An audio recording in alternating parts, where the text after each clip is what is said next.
There is a moment that some young men reach that cannot be fully explained to anyone who has not been there.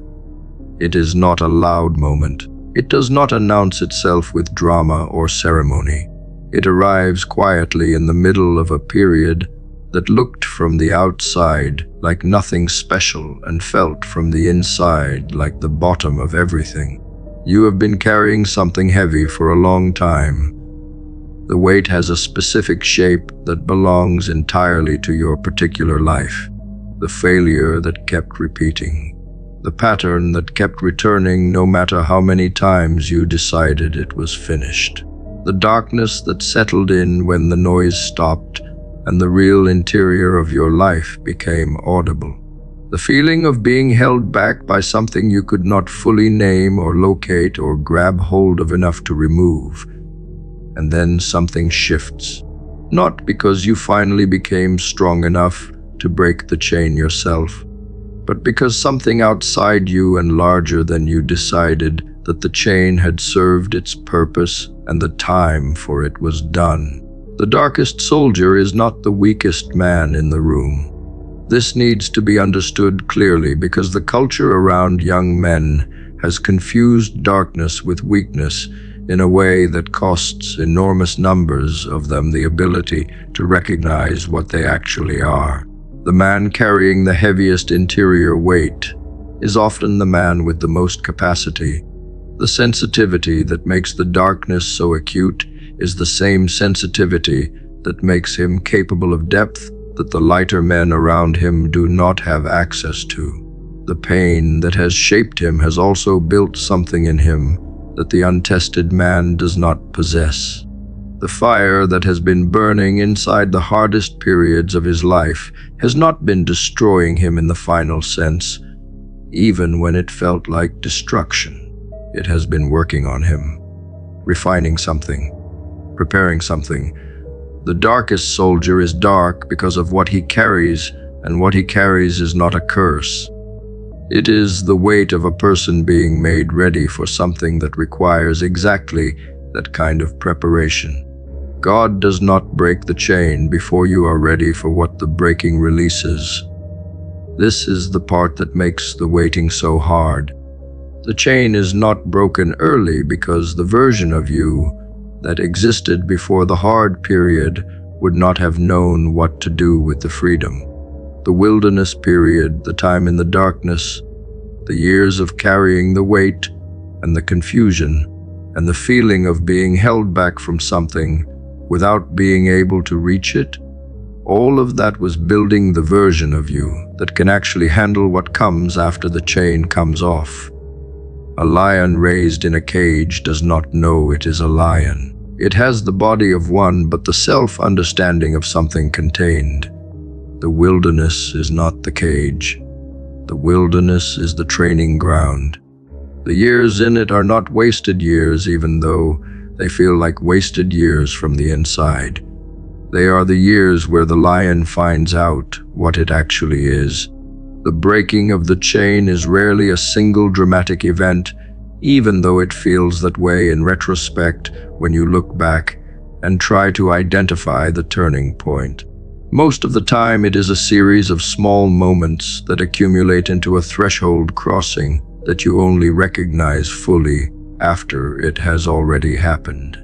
The morning where something felt different without any obvious external change producing the difference. The decision made from a new place inside you that the old version of you would not have made from. The thing you walked away from that the previous version would have stayed in. The opportunity you moved toward that the previous version would have found a reason to avoid. These small moments are the chain coming loose link by link rather than all at once. By the time you notice the freedom clearly, the breaking has already been happening for a while. God works on the inside before the outside changes. The interior shift precedes the exterior one. The question that the darkest soldier eventually has to sit with is what the darkness was for. Not in a way that minimizes the pain of it or pretends it was comfortable or necessary in some clean, easily acceptable way. The pain was real. The years in the hard place were genuinely hard, and the cost of them was genuinely high. But the question of what it was for is the question that separates the man who uses the darkness as fuel from the man who is consumed by it. Every hard period leaves something behind when it finally passes. The man who examines what was left behind and asks, honestly, what this built in me, and what this was preparing me for, finds the answer that the darkness was carrying the whole time. The answer is not always obvious immediately. Sometimes it takes months of looking before it becomes clear. But it is always there. The preparation is always specific to what comes next, even when the what comes next is not yet visible. The man who has been through genuine darkness and come out the other side carrying the lessons rather than just the scars moves differently than men who have not been through it. There is a quality to him that other men feel without being able to name it precisely.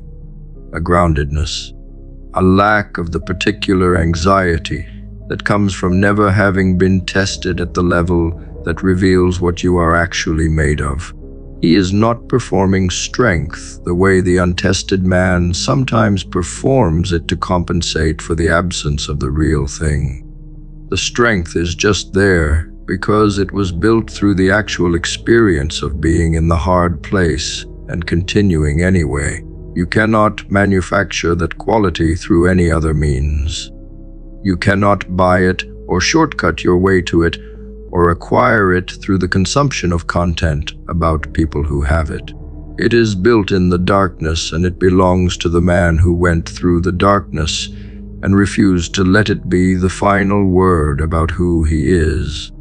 The soldier metaphor matters because soldiers are not made in peacetime.